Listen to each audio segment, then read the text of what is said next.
욥기서 12장 13절부터 25절까지입니다. 지혜와 권능이 하나님께 있고 계략과 명철도 그에게 속하였나니 그가 흐르신즉 다시 세울 수 없고 사람을 가두신즉 놓아 주지 못하느니라.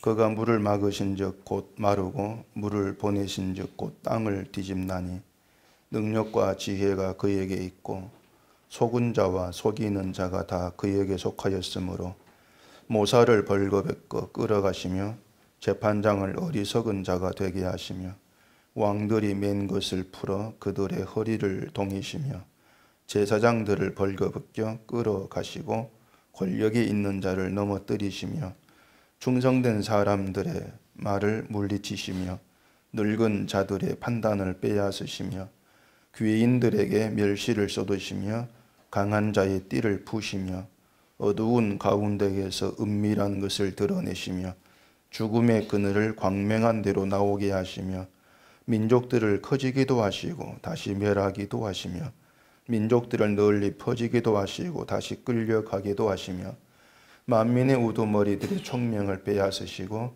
그들을 길 없는 거친 들에서 방황하게 하시며 빛 없는 캄캄한 데를 더듬게 하시며 취한 사람같이 비틀거리게 하시느니라. 아멘. 기도하겠습니다. 우리의 생각에 갇혀 계시지 아니하시고 하나님의 그 뜻과 하나님의 그 계획을 이루어 가시는 하나님의 일하심 속에서 우리가 얼마나 어리석은 자인가를 알아가게 하시고 우리의 모든 인생도 내 뜻대로가 아니고 하나님께 맡겨진 가운데에서 그 인도한 대로 나아가는 것이 그나큰 복인 것을 오늘 이 말씀 안에서 알게 해 주시옵소서.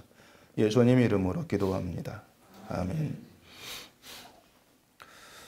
그 1장에 나오는 대로 욥이 어떻게 신앙생활하고 살아왔는가를 우리가 전제를 하게 되어지면은 욥이 겪는 그 재앙의 덕에서는 우리가 한마디로 말해서 이유를 모르겠다, 또 답도 없다, 이렇게 얘기할 수밖에 없는 것이 우리의 어떤 솔직한 심정이다, 그렇게 얘기할 수가 있습니다.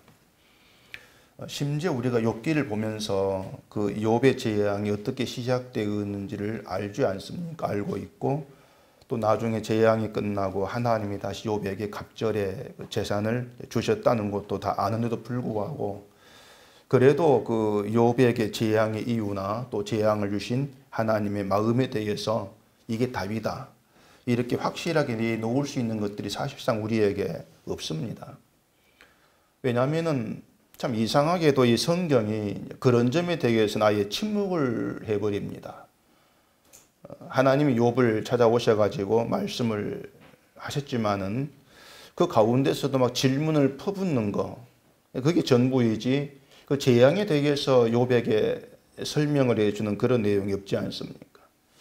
그렇게 보면은 전에 말씀드린 것처럼 하나님은 참 불친절한 분이다, 이렇게 해도 우리가 얘기하는 것이 참 맞다고 생각이 돼요. 우리에게 친절한 그런 하나님 어쨌든 아니란 생각이 좀 강하게 듭니다. 그래서 계속해서 제가 말씀을 드리는 것이지만은 하나님께서 우리에게 함께 하신다, 또 우리를 인도하신다, 이렇게 얘기를 하고 있지만은 그러한 것들이 사실 우리에게 실제적으로 마음에 와 닿는 그런 게 아니라는 게 우리의 그 심정이거든요. 하나님이 나를 이렇게 인도하시오, 또 하나님 함께 하시고 하나님 도우시고 이런 게 있을 때에 우리의 삶에서 그래 맞아 하나님이 나 이렇게 하셨어, 뭔가 딱 튀어나와야 되는데 그런 얘기를 아무리 들어도 뭔가 탁탁 튀어나올 수 있는 어떤 그런 삶의 경험들, 하나님을 만나면서 또 하나님의 일하심을 내 삶에서 보게 되는 것들, 이러한 것들 우리에게 없는 거예요. 없다 보니까 하나님의 인도 이런 걸 말을 해도 그냥 막연하게 생각으로 그래 하는 그런 분이야, 이렇게 생각하고 넘어가는 것이지 내 삶을 가지고서 그래 맞아 내 삶에서 이렇게 만나셨어, 이런 것들 우리에게 있지를 않는다는 겁니다. 우리 인생도 마찬가지죠. 우리 인생을 하나님이 인도하신다, 이렇게 우리는 얼마나 얘기는 하지만은 뭐 시험 칠 때 학교에서 뭐 배운 대로 정답을 제시하는 그런 이제 수준에서 얘기하는 그런 것이 전부일 뿐이지 내 인생을 살아가면서 인생 속에서 만난 하나님, 그런 하나님이 나오기는 참 힘들다고 그렇게 얘기할 수밖에 없는 거예요. 이처럼 우리가 말하는 것들이 이제 삶과 무관하게 내 머리에서 나와지는 것이 대부분이다 보니까는 이제 머리를 가지고는 잘 믿어요. 머리로는 잘 믿는데 이제 우리가 살아가는 어떤 삶의 실제적인 그러한 부분들은 믿음에서 멀찌감치 멀어져 가는 이제 그런 모습이 아닌가, 그런 생각들도 많이 해보게 되어지는 겁니다. 이제 그런 점들을 우리가 생각한다면은 이제 삶이 막 흔들리는 그러한 일들이 주어지는 것도 나쁘지만 않다. 일단은 그렇게 우리가 결론을 내릴 수가 있습니다. 힘들고 고달프고 이건 일단 제쳐두고 내 삶이 흔들리면서 뭔가 무너지고 정말 죽을 것 같은 어떤 그러한 괴로움을 겪고 이런 것들이 우리에게 유익이고 나쁜 것은 아니다. 일단 그런 답은 가질 수가 있다는 겁니다. 왜냐하면은 그 삶이 막 흔들리면서 하나님을 신앙하고 또 십자가를 말하고 살았던 우리의 속이 드러나거든요. 막 흔들리면서. 이번에 포항 지진이 와서 무너진 건물이 있다는 말을 이제 듣지 못했는데 어쨌든 벽돌이 막 떨어지고 또 아파트에 금이 가고 이런 것들이 많이 있더라고요. 이제 그 중에서 눈길을 끄는 것이 이제 필로티 구조로 된 건물. 그게 뭐냐면은 1층 기둥만 세워져 가지고 2층 집이 있는 이제 그런 구조 건물이거든요. 다니다 보면 그런 건물들이 많이 좀 보이잖아요. 주로 원룸이 이제 그런 구조로 되어 있지 않습니까? 건물 지으면 주차장을 확보를 해야 되는데 따로 이제 땅을 하기가 부담스러우니까 1층을 주차장 만들고 2층부터 집을 세우고 그런 것들인데, 저도 간혹 이제 그런 건물을 오면은 저 건물이 어떤 지진 날 괜찮을까? 그런 생각이 좀 한 적이 있어요. 근데 이번 지진에 이제 그렇게 건축된 건물 기둥이 막 휘어지고 부서지고 이제 그런 부분이 있었지 않습니까? 듣기로도 이 필로티 구조 그 건물 자체가 지진에 취약한데 문제는 이제 기둥을 세우면서 그 철근을 이제 설계대로 하지를 안 했다는 것이 이제 그게 터져가지고 드러난 거예요. 부실 시종을 했다고. 그러니까 이게 부서지지 아니했으면 겉으로 멀쩡한데 속은 부실한 거죠. 그 속에 부실한 것이 지진으로 흔들리니까 부서지면서 이제 그것이 발각이 드러나게 된 거예요. 자, 여러분의 신앙이 멀쩡하다고 생각합니까? 부실하다고 생각합니까? 여러분의 신앙이. 또 부실하다면은 뭐 때문에 신앙이 부실하다 그렇게 생각하십니까? 아마 여러분 자기 신앙을 멀쩡하다 괜찮아 이렇게 생각하지 않을 거예요. 부실해 이리 생각할 겁니다. 그런데 부실하다고 생각하면서도 부실한 이유가 모른다는 게 맞을 거예요. 그냥 느낌이죠. 그냥 내 신앙이 멀쩡해 이렇게 말하기 미안하다는 이런 생각이 있기 때문에 예의상 부실합니다. 이렇게 얘기한 수준이 정말로 내 신앙의 문제, 나의 부실한 뭔가를 파악하고 얘기하는 그런 것은 아닐 거예요. 그게 뭘 의미하는가 하면은 여러분 평소에 신앙에 대해서 별다른 고민과 생각 없이 산다는 겁니다. 자꾸 이런 말을 제가 여러분 마음에 상처를 내는 것 같은 생각이 좀 들어가지고 죄송하긴 한데요. 솔직히 말하면요, 제가 여러분께 이런 말을 해 드리는 거에 대해서 여러분이 감사를 하셔야 돼요. 제가 여러분 눈치를 본다면 이런 말을 못 합니다. 60 다 돼가지고 나가면 나가지 이러면 더 커져가지고 지금은 이제 할 말 못하면 가리자고만 하고 있는데, 제가 지금 하는 일은요, 여러분의 신앙의 밑바닥을 들추는 거예요. 그게 제 일입니다. 여러분 스스로 안 들칠 거니까, 분명히 안 들칠 거니까 제가 들쳐가지고 자 보십시오 이렇게 보여주고 싶어가지고 이런 말씀을 자꾸 드리는 거죠. 상처가 나든 말든 신경 안 쓰고요. 그러니까 드러나 있는 여러 눈에 보이는 그런 신앙의 그럴듯한 것, 그것만 생각지 마시고 들춰서 드러나지 않고 가려져 있던 부실한 거, 뭐가 부실한지 좀 냄새나고 좀 더러운 그런 걸 보게 하는 그런 말씀을 여러분이 듣기를 좀 힘써야 한단 말이죠. 그렇게 본다면은 그런 말을 여러분께 그대로 하고 있는 저에게 고마움이 있어야 돼요. 고마워하십시오. 그것이 이제 말씀을 듣는 여러분이 목사에게 할 수 있는 예의라고 해두십시다. 예의예요. 그래서 저는 여러분의 그 가려져 있는 부실한 그런 모습들을 드러내는 그런 말씀을 그대로 전하는 일을 멈출 생각이 추호도 없습니다. 전혀 그런 생각이 없으니까 아마 은속기에 나오면 나올수록 제 간등이 커져가지고 더 상책이 나는 말을 더 들을지도 모르겠어요.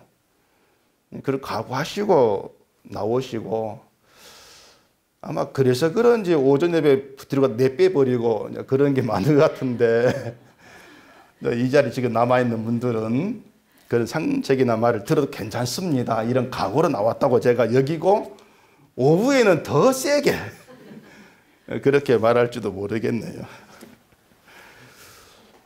답답해서 하는 말입니다. 그냥 자꾸 답답해져요. 다시 욥을 좀 생각해 보십시다. 욥의 신앙이 겉으로는 참 튼튼하고 뭔가 부서지지 않을 것 같은 그런 단단한 기둥처럼 그렇게 보였지 않습니까? 근데 하나님이 그 삶을 흔들어 버리니까 이제 부실한 그 실상이 욥의 실상이 그대로 드러난 거예요. 흔들어 버리니까. 그 욥이 자기 힘으로 세운 기둥들이 여기저기 휘어지고 부서져서 그 속의 모습이 그대로 드러난 그런 상태입니다. 근데 욥의 친구들이 이제 그걸 봐요. 그걸 보는데 친구들이 뭘 받겠습니까? 욥의 인생을 흔들어서 통째로 무너지고 부서진 재앙을 봤단 말이에요. 그리고 그것을 그들이 알고 있는 법의 시각에서 판결을 내버립니다. 욥의 친구들이. 그들이 내린 판결이 뭐였습니까? 재앙이 된 판결. 그건 죄로 인한 심판이야. 그게 판결이었죠. 정의로우시고 공의로우신 하나님이 정의를 세우고 공의를 세우기 위해서 내리신 심판이다. 그게 친구들의 판결이었습니다. 그걸 보면 욥의 친구들이 믿었던 것이 뭐냐면 하나님을 법적 관계에서 믿은 거예요. 그게 그들 신앙이었습니다. 근데 당시 욥도 예외가 아니었죠. 그래서 죄를 범하지 않은 것이 하나님을 신앙하는 것. 그렇게 알고 죄에 대해 철저한 신앙생활을 해왔던 겁니다. 심지어 재앙 가운데서도 말로라도 죄 범지치 않으려고 애를 쓰는 그런 눈물겨의 모습을 욥이 보여주지 않습니까? 근데 법대로 신앙생활을 하는 것도 한계가 있어가지고 결국은 이제 생애를 저주하고 원망하는 것으로 또 그런 그 실체를 보였잖아요. 자, 그럼 욥의 친구들이 욥에게서 뭘 봤어야 될까요? 욥의 재앙을 통해서 뭘 봤어야 될까요? 그들이 봐야 되는 것은 욥의 인생이 흔들리면서 드러나는 부실을 봤어야 돼요. 욥의 부실함. 그걸 봤어야 돼요. 재앙 자체를 보는 것이 아니고 그 욥의 부실함을 보면서 그게 욥만의 부실함이 아니고 나의 부실함이구나. 그렇게 나갔어야 돼요. 그게 바른 신앙의 시각이라고 말입니다. 그런 것이 하나님이 일하시는 바라보는 가장 좋은 거예요. 가장 옳은 모습이 되는 것이죠. 하나님이 나를 흔들어서 내 부실함을 보게 하시고 그걸 드러내시고 또 다른 누군가로 하여금 나의 부실에서 자기의 부실을 보게 합니다. 그게 하나님 일하심이 나의 부실에 드러나는 것은 너 부실해 이걸로 끝나는 것이 아니고 나를 통해 또 다른 누군가로 하여금 봐 내가 부실하잖아. 그렇게 보게 하시는 거죠. 그렇게 다른 누군가의 유익을 위해서 나를 도구로 사용하시는 거. 그게 하나님 일하심이에요. 또 반대로 내 유익을 위해서 다른 사람 누군가를 흔드시는 거. 그게 하나님이시라는 얘기입니다. 욥의 친구들은 욥의 재앙을 그런 시각에 봤어야 돼요. 그게 법의 틀에 있지 않고 하나님 백성된 관계에서 하나님 일하실 바라보는 신자됨이다. 그렇게 얘기할 수가 있는 겁니다. 자, 그런 친구들에게 욥이 또 계속해서 말을 하죠. 13절 보십시다. 지혜와 권능이 하나님께 있고 계략과 명철도 그에게 속하였나니 그가 흐르신 즉 다시 세울 수 없고 사람을 가두신 즉 놓아주지 못하느니라. 자, 지혜와 권능이 하나님께 있고 계략과 명철도 그에게 속했다. 이렇게 욥이 얘기하고 있는데 여러분 이 말의 의미가 뭔지 아시겠어요? 지혜와 권능이 하나님께 있다. 뭐 이런 얘기 자주 들었던 말이고 당연하게 맞다고 우리가 생각하고 있는 내용입니다. 이건 맞죠? 지혜와 권능이 하나님께 있다. 그래 맞아. 하나님만이 지혜로 권능이 있은 분이야. 낯설지 않아요. 귀에 익숙한 말이에요. 익숙한 말인데 그 의미를 아시냐 그 말입니다. 전에도 말씀을 드린 것처럼 우리는 이 기독교인들이 의미를 알지를 못하면서 사용하는 말들이 너무 많아요. 아마 거의 대부분일 거예요. 전지, 전능, 무소, 부재, 무소, 불이 뭐 이런 얘기들 많이 쓰죠. 아마 그런 얘기 한 사람들에게 붙들고 당신 그 의미가 뭔지 설명해 보세요. 이렇게 얘기하면은 뭐 한문 뜻은 풀이하겠죠. 근데 그 무소, 부재, 무소, 불이 여기에 담겨 있는 어떤 의미는 아마 설명치 못할 거예요. 결국은 뭐냐면은 무슨 뜻인지도 모르면서 요리에 양념을 치는 것처럼 그런 말을 써서 내 말을 멋있게 보이려고 하는 그런 의도도 없잖아 있는 것이죠. 기도할 때에 뭐 무소부재 이런 말 써가면서 유식한 기도처럼 보이려고 하는 그런 것도 없겠습니까?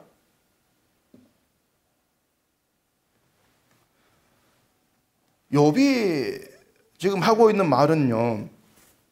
하나님의 지혜와 권능으로 행하신 일들을 인간이 판단할 수 없다는 겁니다.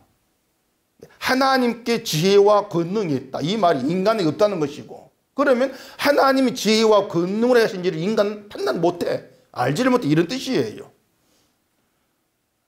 만약에 하나님이 지혜로 하신 일을 인간이 그 이유 내막을 알 수가 있다면 결국 인간 지혜가 하나님 지혜와 동급의 뜻이 돼요. 근데 인간 지혜로는 하나님의 지혜의 일들을 알 수가 없습니다. 그게 맞는 겁니다. 절대 알아낼 수가 없습니다. 욥은 자기 상황을 지금 그렇게 보고 있는 거예요. 하나님의 지혜와 권능으로 하신 일이고 인간의 지혜로는 도무지 그 이유, 그 내막을 알지 못해. 그렇게 보고 있는 것이죠. 그렇게 욥은 조금씩 뭔가 하나님께로 끌려가고 있는 겁니다. 흔드심을 통해 이런 생각을 지금 하게 되는 거예요. 근데 욥의 친구들은 다 아는 것처럼 달려들지 않습니까? 그리고 법적인 틀에서 욥의 상황을 판단하려고 하다 보니까 죄의 문제로 끌어가는 거예요. 법이라고 하는 게 본래 그런 특성이 있습니다. 죄 지으면 벌 받고 잘하면 상 받고 이게 법이에요. 딴 게 아니고 간단하게. 율법이 그런 속성을 가지고 이스라엘에 주어졌지 않습니까? 근데 하나님이 율법 주신 이유가 뭔지 아시잖아요. 이스라엘을 법의 틀에 가두어 두시려고 하는 것이 아니고 법으로 하면 너희 다 죽어. 그거예요. 법 가지고 해볼까? 다 죽는다. 그걸 보여주기 위해서 그런 거예요. 하나님이 그러한 취지를 이스라엘 알지를 못한 거죠. 알지를 못했고 욥의 친구들도 법의 의미, 법이 뭔지 그 의미를 알지 못하고 법을 가지고 욥을 판단해 버립니다. 이러한 것들이 우리 신앙생활에 중요한 문제가 되는 거예요. 우리가 신앙이 이런 문제들을 알게 되어지면요, 단어 하나를 쓰는 데에도 남들 쓰니까 그냥 따라하는 그런 것이 아니고 그 의미를 제대로 알고 쓰게 되어지는 거예요. 이런 사람은 십자가를 얘기할 때도 다른 차원에서 얘기를 하게 되어지죠. 똑같은 십자가 이런 말인데 그가 품고 있는 내용은 달라요. 차원이 다르죠. 그게 신자라는 거예요. 아는 신자. 이런 문제들이 우리가 바른 신앙길을 가는 데 있어서 매우 중요하다. 이걸 염두에 두셔야 돼요. 그런 점에 보면은 지금의 교회는 이 단어를 너무 남발해 버립니다. 아무 생각 없이 막 남발해 버려요. 은혜, 사랑 다 거기 포함되어 있죠. 욥이 말한 하나님의 지혜, 권능 간단한 단어고 잘 아는 것 같은데도 차원이 다른 깊이가 있다는 것을 알지를 못하고 막 남발해 버립니다. 하나님 지혜 이런 식을. 그러다 보니까 이제 신앙의 다른 세계를 보지를 못합니다. 기껏 해야 내가 잘하면 복받는다 이런 법적인 그런 틀에서 제자리만 돌고 있는 그런 수준이라고 할 수밖에 없어요. 자, 보세요. 욥이 하나님의 지혜와 권능을 말하면서 뒤에 뭐라고 합니까? 그가 흐르신 즉 다시 세울 수 없고 사람을 가두신 즉 다시 놓아주지 못하느니라 이 말이 있거든요. 이 말 한번 잘 생각해 보세요. 이 말을 그대로 여러분 받아들일 수 있겠습니까? 제가 볼 때는요, 앞뒤 순서가 바뀌었으면 좋겠어요. 하나님이 흐르신 다시 세울 수가 없고 이것이 아니고 하나님이 세우신 즉 흘지 못하고 이게 더 낫지 않습니까? 하나님이 흐르신 즉 세우지 못한 이것보다도 하나님이 세우신 즉 흘지 못한다. 뭔가 좀 확 와 닿는 게 없습니까? 근데 그렇게 바뀌는 게 우리에게 좋지 않습니까? 이 말씀 맞지 않습니까? 그 뒤도 마찬가지예요. 사람을 가두신 즉 놓아주지 못한 이것이 아니고 하나님의 사람을 놓으신 즉 가두지를 못한다. 이렇게 되는 게 더 멋있잖아요. 더 듣기 좋고. 근데 욥은 말을 좀 앞뒤를 바꾸고 얘기한단 말입니다. 그게 뭐냐면 자기 상황에서 하나님 바라보고 있는 거예요. 지금 욥의 상황은 모든 게 흐려지고 가두어진 상황입니다. 다 흐려졌고 뭔 갇힌 그런 답답한 그런 상황이지 않습니까? 그걸 생각하면 욥은 자기가 처한 상황을 통해서 하나님은 세우시는 그런 하나님 아니고 흐르시는 분이구나. 흐려버리시고 가두시기도 하는 그런 분이구나. 그렇게 보고 있다는 얘기예요. 그러니까 왜 그렇게 하는지 그건 알지를 못하는데 그건 하나님의 지혜의 권능이야. 우리가 알 수가 없어. 그리 생각한단 말이죠. 그래서 하나님이 흐르셨다 할지라도 하나님의 지혜로 하신 일이기 때문에 사람이 이건 불의합니다. 안 됩니다. 이렇게 말할 수가 없다는 걸 욥이 알게 된 겁니다. 욥 입장에서는 왜 흐르십니까? 세우시지. 이렇게 나올 만한데 그게 아닌 걸 알았다. 하나님이 지혜로 한 일인데 그걸 내가 불의하다고 왜 이렇게 하냐고 나올 수 없는 문제구나. 그걸 욥은 알아가게 된 것으로 그렇게 볼 수가 있죠. 그게 하나님이 욥을 이끌어 가시는 거예요. 그렇게 알게 하시는 것이. 또 15절도 보십시다. 그가 물을 막으신 즉 곧 마르고 물을 보내신 즉 곧 땅을 뒤집나니. 자, 이것도 흔히들 생각하고 기대하는 그런 하나님으로 말하지를 아니한다는 우리가 알 수가 있죠. 물을 막으셔가지고 마르게 한다. 가뭄이 들게 해버린다. 또 물을 보내셨는데 보내셨으면 가뭄이 사라지는 것이 아니고 오히려 홍수가 나게 해가지고 땅을 뒤져버린다. 무슨 하나님 어기져 놓는 것도 아니고 말이죠.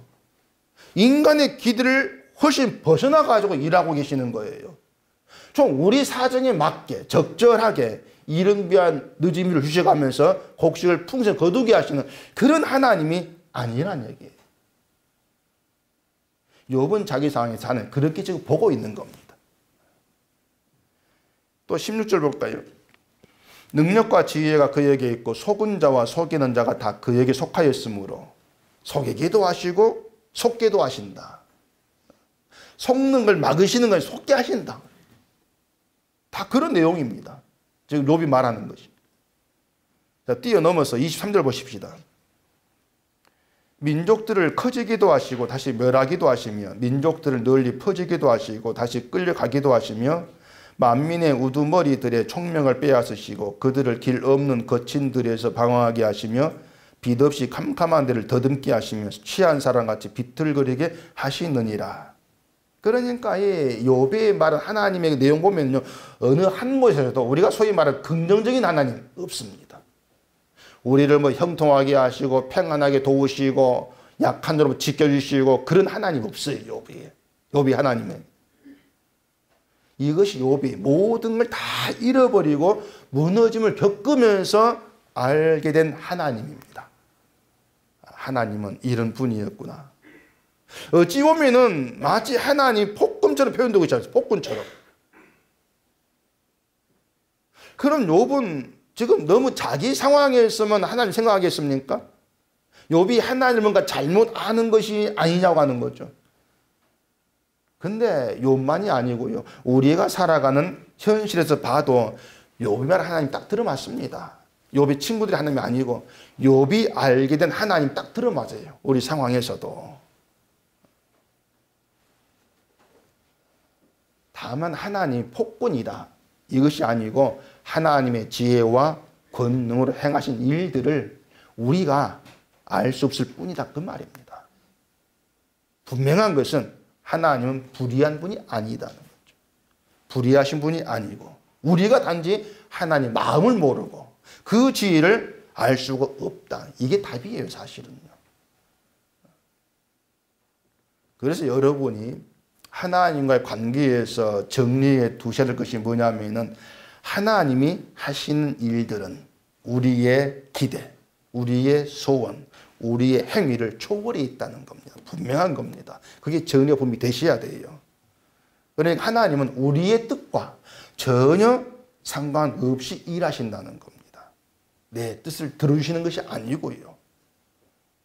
그래서 우리가 착한 일을 하고 뭐 나름대로 신앙생활 잘해보려고 일을 쓴다 할지라도 하나님은 그것과 상관없이 하나님의 지혜대로 뜻대로 일하고 하시는 거예요.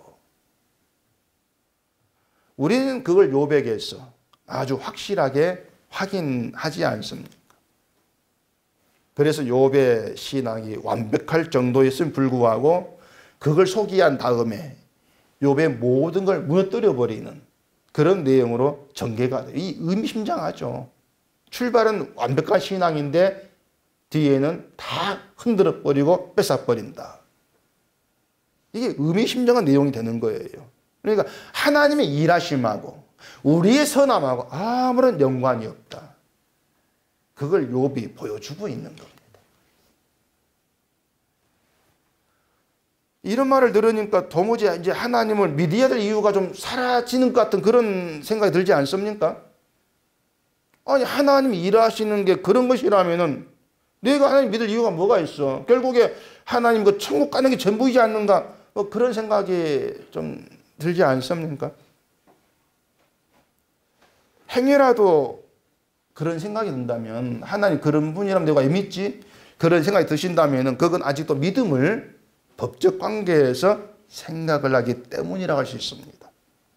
내가 하나님 믿어야 될 이유가 뭐냐? 이런 생각이 든다고 했을 때 그런 생각에 가장 큰 오류가 있습니다. 그게 뭘 것 같아요? 내가 하나님 믿을 이유가 뭐야? 그 생각의 가장 큰 오류. 오류는요, 잘 들으세요. 하나님을 믿어야 될 이유가 내게 있는 것이 아니고 하나님께 있다, 이걸 모르는 겁니다. 그게 큰 오류입니다. 만약에요, 내가 내 쪽에서 나의 어떤 이유와 목적을 가지고 하나님을 찾고 내가 믿은 것이라는 건 100% 우상입니다. 우상이에요. 왜냐하면 신앙은 어떤 경우에도 내 쪽에서 내 목적을 가지고 시작된 경우가 없습니다. 그건 신앙이 아닙니다. 그건 종교고 우상이에요. 자, 그러면 신앙이 뭡니까? 신앙은 선택으로 시작합니다. 하나님의 선택으로. 창세전 되어진 하나님의 선택으로 시작해서 하나님께서 부르신 거예요. 하나님 찾아오신 거예요. 또 하나님 부르시면 응답할 수 있도록 믿음을 주신 거예요. 모든 게 하나님께 이유가 근거가 있는 것이죠. 그렇게 해서 우리가 예수를 주로 고백하는 길로 가고 있는 겁니다. 그렇기 때문에 믿어야 될 이유는 내게 있는 것이 아니고 나를 부르신 하나님께 있습니다. 내가 믿는 게 믿게 하신 것이죠. 그러니까. 근데 믿음의 이유가 그 목적이 내 쪽에 있다. 내가 왜 믿을 이유가 없는데 이리 생각을 해버리면은 결국 내 목적을 달성하기 위해서 하나님 마음을 움직일 필요가 있다 생각하는 것이죠. 내 뜻을 위해서. 그 방법으로 착함, 선한 행동, 이걸 자꾸 생각이 난단 말입니다. 그게 법적 관계예요, 하나님과의. 그건 우상 섬기는 것이고. 근데 그런 것들이 인간의 아이디어라 할 수가 있는데 애당초 하나님과는 전혀 무관한 인간의 악함이고 욕망일 뿐이라는 것을 여러분이 아셔야 합니다. 이걸 모르기 때문에 하나님께서 부르셔가지고 하나님이 나를 붙드시는 관계의 신앙을 놓치는 거죠. 하나님이 다 이루어내시는데 그걸 놓치고 알지를 못하면서 잘하면 된다. 이런 법적 수준에서 빙빙 도는 그런 모습만 초래할 뿐이에요. 그래 여러분들이 저는 이런 문제들을 좀 가볍게 생각하지 않으면 좋겠어요. 참 중요한 문제입니다. 이러한 것들이. 여러분 신앙이 법적인 차원에 머무냐 아니면은 하나님과의 관계로 들어가서 하나님 행하심을 알아가면서 하나님으로 말미암은 은혜의 선물들을 알아가느냐. 그 중요한 문제가 있다는 걸 염두에 두셨으면 참 좋겠습니다. 자, 그럼 이걸 이렇게 생각해 보십시다. 하나님께서 이제 지혜와 권능으로 세상 모든 일을 다 행하시고 또 허물기도 하시고 사람을 가두기도 하시고 우리 생각을 초월해가지고 일하신 그런 분이라 합시다. 그래도 이왕이면은 허물기보다도 세우시고 가두기보다도 놓으시는 그런 방식으로 좀 일해 가시면 안 됩니까? 꼭 흔들어야 됩니까? 이런 생각도 할 수가 있죠. 물론 그것도 우리 욕심이겠지만은 그렇게 일하면 안 되냐 그거예요. 꼭 허물어야 일이 됩니까? 근데 하나님이 그렇게 꼭 세워가시는 그렇게만 일하지 않는 이유가 분명히 하나 있습니다. 그게 뭐냐면 하나님이 만약에 우리에게 좋게 나에게 좋게 일하신다 해서 우리가 하나님을 바르게 알아가는 것이 싫잖아. 그게 아니란 얘기예요. 그게 이유가 된단 말입니다.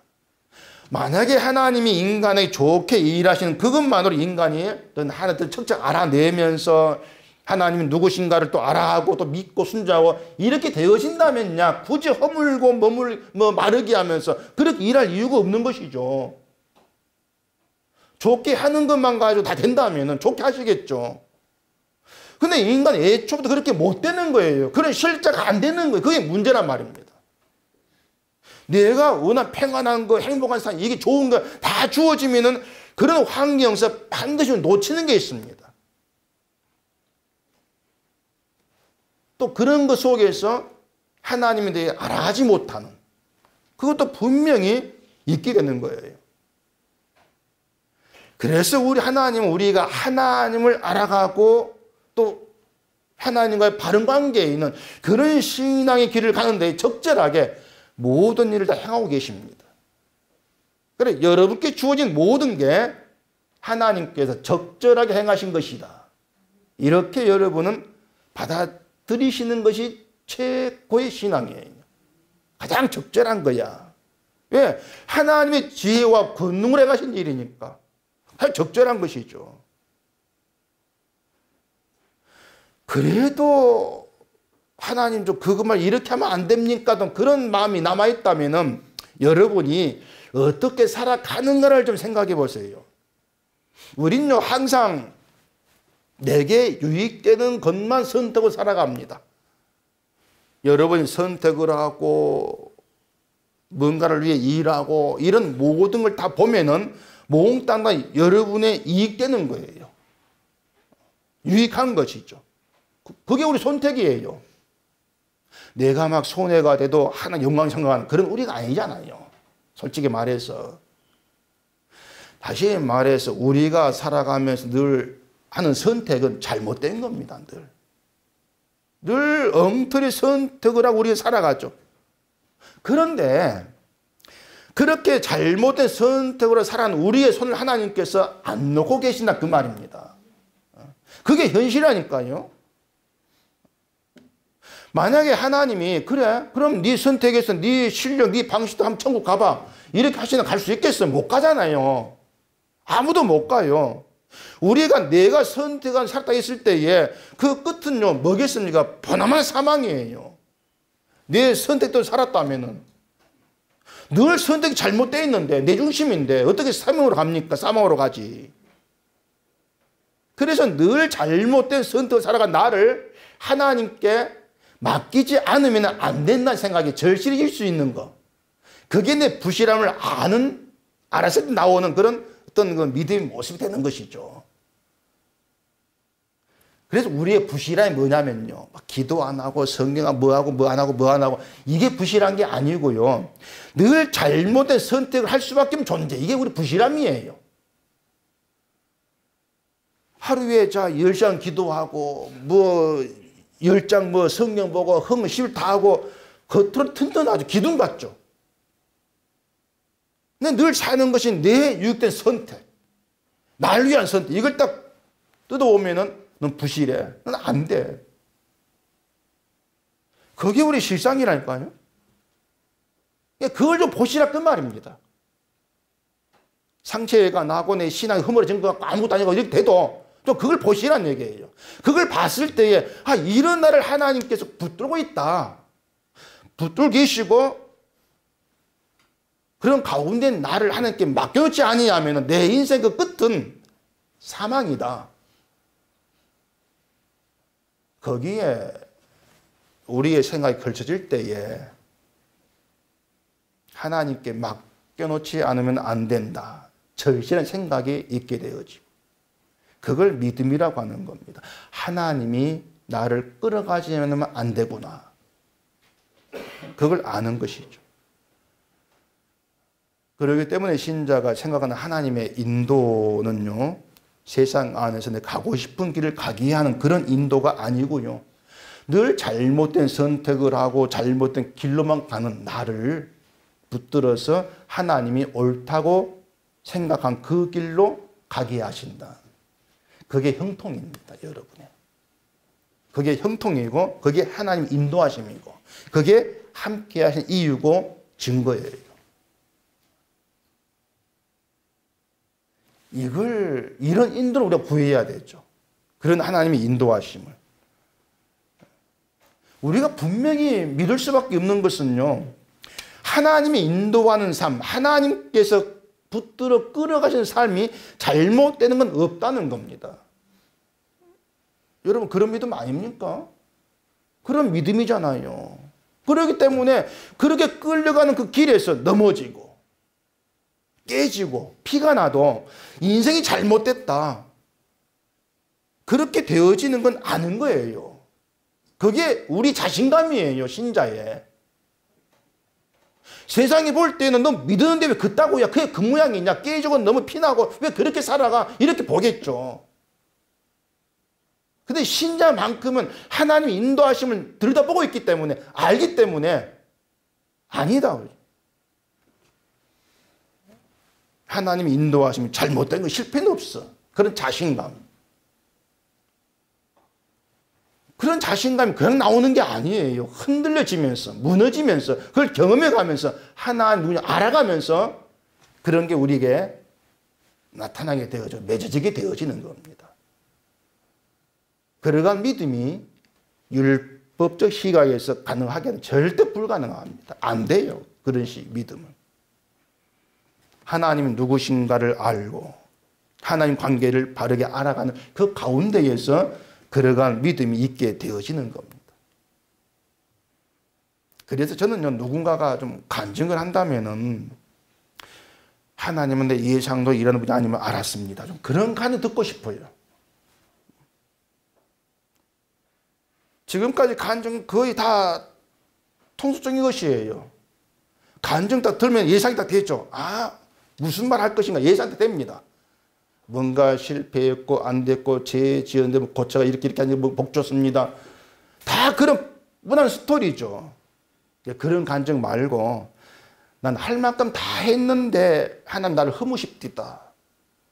나를 깨뜨리고 빼앗아 가시고 이유가 뭐냐고 물어봐도 답을 안 주신 그런 분이 있디다. 그걸로 끝나는 거예요, 그냥. 나중에 기도하니까 답을 줍니다. 엉터리죠. 답 안 줘요, 하나님은. 아까 얘기했죠. 불친절한 하나님이다. 그걸 내가 잊지 않았습니다. 참 그런 간을 듣는 놈 참 반가울 것 같아요, 제가. 나중에 간증 한번 해볼까요? 그 드라마를 보면은요, 그 시친과 예상한 뻔한 전개라는 게 있습니다. 작가가 시친과 예상할 수 있는 뻔한 그 내용을 쓰고 있는 것이죠. 아, 저건 나 저렇게 되겠죠. 꼭 그렇게 나오는 거. 그런 드라마 재미가 없어요. 그래서 저건 나도 쓰겠다. 이런 말들을 하죠. 근데 하나님 하신 일에는요, 뻔한 전개가 없습니다. 우리 예상대로 안 돼요. 하나님이 작가라 하면은 정말로 뛰어난 작가입니다. 예상할 수 없는 사건을 일으키시는, 늘 우리 예상 넘어서 일하시는 그런 하나님이죠. 그래서 하나님 우리에게 어떻게 일하실지 아무도 몰라요. 근데 분명한 것은 하나님이 우리를 찾아오셨고, 찾아오시는 것은 우리의 생각, 저 깊숙한 그 생각 속에까지 항복시켜 가시면서 하나님이 다 했습니다. 은혜입니다. 이런 고백에는 믿음이 우리를 세우시기 위해서 일하신다. 그건 분명한 겁니다. 그걸 성경 좀 확인하고 있으니까요. 근데 우리가 또 그런 고백했다고 하나님이 일을 그치는 거 아니에요. 그런 고백이 아니니까 아, 이젠 됐다. 가르칠 게 없네. 하산해라. 얘기 없죠. 왜냐하면 하나님 다 했습니다. 고백하고 나서 딱 돌아서면 어떻게 됩니까? 여전히 내 걸 붙잡고 있고 날 위해 살아가죠. 그런 나를 보면서 아, 그렇다. 나는 한순간도 하나님으로부터 벗어날 수가 없는 존재. 하나님 없이는 안 되는 존재구나. 그걸 봐요. 그게 신앙의 진짜 고백이에요. 그래서 어느 거 하나 잘한다고 해서 신앙이 끝나는 그런 건 아닙니다. 우리에는 끊임없이 문제가 자꾸 터져 나와요. 여기에 저기에 터지고. 때문에 하나님 나를 날마다 항복시켜 가시지 않으면 안 되는 거예요. 그걸 위해서 우리를 흔들고 무너뜨리기도 하신다는 것이 여러분 생각에 마음에 살아 있어야 되죠. 그렇게 해서 하나님 우리를 어떤 관계에 붙들고 계시는가 이걸 알기 위해서 우리에게서 감사와 감격을 받아내신다. 받아내겠다. 내가 감사를. 내가 감사하는 게 아니고 하나님 받아내시는 거예요. 우리에게서. 그게 하나님의 일하십니다. 이것이 우리의 삶이 우리 생각대로 안 되고 또 힘들고 고달프게 그렇게 살아가게 되는 이유라고 좀 생각해 주시기를 바랍니다. 그렇게 우리를 끌어가시면서 우리에게서 뭔가 맺어지게 하는 것이 또한 분명히 있는데 그게 뭐냐? 하나님이 내 인생의 전부일 수밖에 없는 그걸 알게 하시는가? 그게 있다고 하는 거죠. 그래서 때로 고달픈 일도 있겠죠. 고달프고 힘들고 있겠지만은 하나님의 일하심 때문에 복된 삶이다. 그런 좀 믿음 가운데에 세워져 가시면서 비록 우리 생각대로 안 되고 근데 예상을 뛰어넘는 그런 수없이 우리가 겪고 살아가지만은 날 간섭하시면서 끝까지 끝에 그 자리까지 인도해 가시는 그런 하나님께 여러분의 모든 기대가 담겨 있기를 간절히 바랍니다. 기도하겠습니다. 우리 아버지 하나님, 어리석게도 하나님을 잘 아는 것처럼 우리가 생각을 했지만 내 삶 속에서 하나님의 일을 들여다보면 오리무중이고 하나님 어떤 분인가 알 수가 없는 답답함에 많이 휩싸이게 되어집니다. 그러나 하나님이 지혜로 권능으로 일하여 나가신다는 걸 생각한다면 우리 인생에 불안해할 것은 아무것도 없다는 것이 우리 믿음으로 자리하게 하시옵기를 간절히 바랍니다. 하나님이 끌어간 인생이기에 실패가 없고 잘못되는 것이 없고 하나님의 일에 불의함이 없습니다. 이 땅을 살아가는 욕과 같은 고달픔, 어려움, 고통 그러한 일들 겪날지라도 그 속에서 하나님이 나를 붙들어 이끌어 가시는 믿음 있게 하시고 믿음으로 인해서 하나님께 모든 걸 맡겨놓고 하나님께 모든 소원 기대를 줄 수 있는 저희가 되어지도록 해주시옵소서. 예수님 이름으로 기도합니다. 아멘.